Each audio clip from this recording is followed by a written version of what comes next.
সদ্য শপথ নেওয়া মার্কিন প্রেসিডেন্ট ডোনাল্ড ট্রাম্প কি ভারতের চোখে বাংলাদেশকে দেখবেন, নাকি তারা নিজস্ব স্বতন্ত্র বৈদেশিক নীতির মাধ্যমে বাংলাদেশকে মূল্যায়ন করবেন?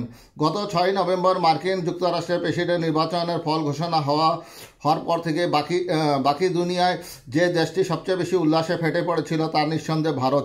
ভারতের প্রধানমন্ত্রী নরেন্দ্র মোদী হবু মার্কিন প্রেসিডেন্টকে উচ্ছ্বসিত অভিনন্দন জানাতে ও নতুন অংশীদারির অঙ্গীকার করতে এতটুকুও দেরি করেননি। তার ঠিক 2.5 মাস পর ডোনাল্ড ট্রাম্প রীতিমাফিক মার্কিন মুলুকের 47তম প্রেসিডেন্ট হিসেবে শপথ নিয়েছেন। 4 বছরের ব্যবধানে আবার তার ঠিকানা হয়েছে হোয়াইট হাউস। মাগা অর্থাৎ মেক আমেরিকা গ্রেট এগেইন থিমের অধিকারী ডোনাল্ড ট্রাম্প থিমের জয়ধ্বনিতে মুখরিত হয়েছে তার দ্বিতীয় অভিষেক। কিন্তু ট্রাম্পের বিজয়ের পর দিল্লিতে যে ধরনের উৎসাহ দেখা যাচ্ছিল এবং বিশেষ করে ভারতের হিন্দুত্ববাদী শক্তিগুলো ভারত মার্কিন সমীকরণে যে নতুন সম্ভাবনায় বুক বাঁধছিল তা অনেকটাই স্থিমিত। বরং আগামী দিনে ট্রাম্প প্রশাসনের সম্ভাব্য বেশ কিছু পদক্ষেপ নিয়ে দিল্লিতে ক্ষমতার অলিন্দে আশঙ্কা ও অনিশ্চয়তার মেঘ ক্রমশ ঘনিয়ে উঠেছে। ট্রাম্পের শপথ গ্রহণ অনুষ্ঠানে প্রধানমন্ত্রী মোদীকে দেখা যায়নি। সেখানে ভারতের প্রতিনিধিত্ব করেছেন পররাষ্ট্রমন্ত্রী এস জয়শঙ্কর। সরাসরি মোদীকে ওই অনুষ্ঠানে আমন্ত্রণ জানানো হয়েছিল কিনা তা নিয়েও ধোঁয়াশা আছে। মোদী ও ট্রাম্পের যে পার্সোনাল কেমিস্ট্রি নিয়ে ভারতের মিডিয়াতে গত কয়েক বছর ধরে বিপুল পরিমাণ প্রচারিত করা হয়েছিল তা বাস্তবে দেখা যায়নি। মোদী ও ট্রাম্প এয়ার টাইম খরচ করেছে, এরপর ভারতীয়দের জন্য এটা একটা বড় ধাক্কা তো বটেই। এদিকে ট্রাম্পের প্রত্যাবর্তনে ভারতের পাশাপাশি অনিশ্চয়তার উদ্যোগ বাড়ছে ইন্দো প্যাসিফিক অঞ্চলের অন্যান্য দেশগুলোতে, বিশেষ করে মিয়ানমার ও বাংলাদেশের ক্ষেত্রে কি হতে যাচ্ছে ট্রাম্পের পররাষ্ট্রনীতি। কেননা বিগত দিনে দেখা গেছে ভারতকে গুরুত্ব দিয়েই এই দেশ দুটিতে প্রয়োগ করা হতো মার্কিন নীতি।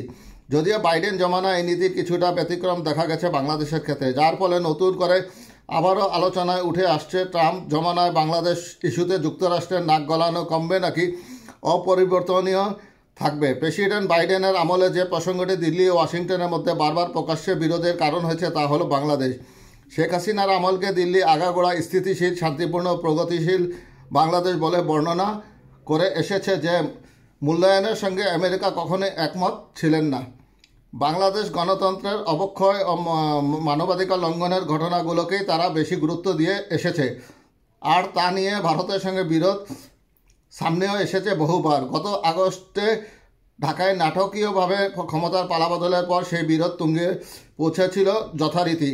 তবে ভারত এখন আশা করছে ট্রাম্প প্রশাসনের আমলে বাংলাদেশ নিয়ে আমেরিকার অতি সক্রিয়তা অনেকটাই কমে আসবে, কারণ সুদূর দক্ষিণ এশিয়ার একটি ছোট দেশে কী ঘটছে না ঘটছে তা নিয়ে নতুন প্রশাসন হয়তো তেমন মাথা ঘামাবে না। ভারতের পররাষ্ট্রমন্ত্রী এস জয়শঙ্কর ট্রাম্পের শপথ গ্রহণ অনুষ্ঠানে যোগ দিতে যাওয়ার আগে দিল্লিতে বলেছিলেন, এখন আমরা সবাই সম্ভবত এক নতুন যুগের সম্মুখীন হতে যাচ্ছি।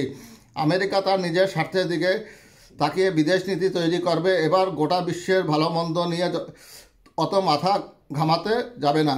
ফলে বাংলাদেশ নিয়েও আমেরিকা এখন অনেকটা নিষ্ক্রিয় দেখাবে এবং সেটা ঘরের পাশে ভারতকে সেখানে আবার আগের মতো প্রভাব বিস্তারের সুযোগ করে দিবে। ভারত এমনটাই আশা করছে বলে দিল্লিতে পর্যবেক্ষকরা মনে করছেন।